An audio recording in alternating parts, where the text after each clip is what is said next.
and welcome to episode 114 of Piv's NXT Point of View podcast. My name is Bill Pivets. So this week's episode was the fallout from TakeOver Chicago, and overall it wasn't a good episode of NXT. Not because of the quality of the episode, it's just because nothing impactful happened, nothing consequential, nothing major happened on the show. As usual with the NXT episodes after TakeOver, they're taped before the actual TakeOver event, so none of the big names, none of the stars that appear on the TakeOver show are going to be on the show.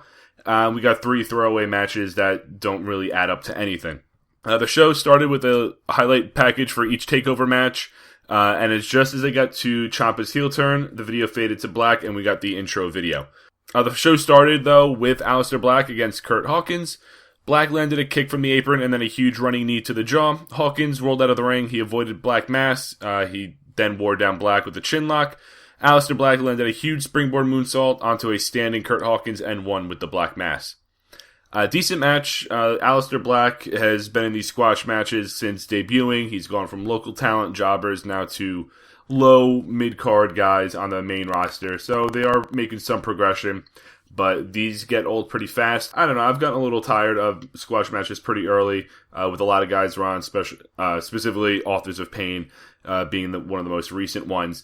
I want to see him in at least a mid-card feud. He definitely doesn't need a run of the NXT title yet, but at least some substantial feud. Maybe not with Sanity, God forbid. But someone on the roster, I don't know who, but there's definitely a mid-card heel act that would have a good feud with Aleister Black.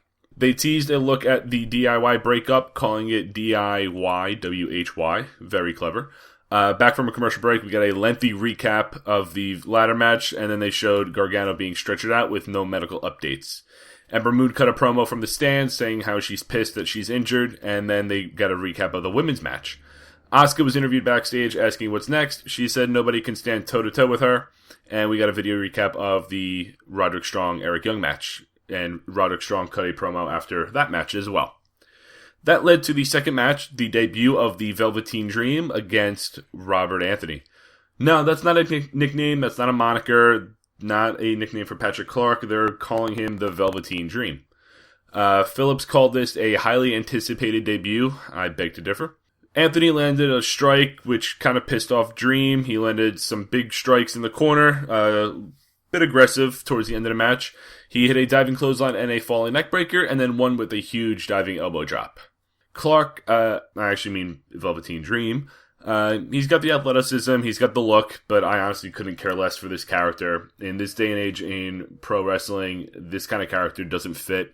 It's a low-card comedy act that's not going to last long in NXT. He's acting heelish, so the crowd's definitely going to boo him regardless of his look, but I think that they could find something better for Patrick Clark, and this is only going to last probably another month. We then got a UK title match recap. Dunn cut a promo backstage. They then moved on to the NXT Championship recap between Roode and Hideo Itami. Roode then cut his own promo after the match, and we will be getting a glorious celebration next week. It was then time for the main event, which we had word of from last week, Drew McIntyre against Wesley Blake.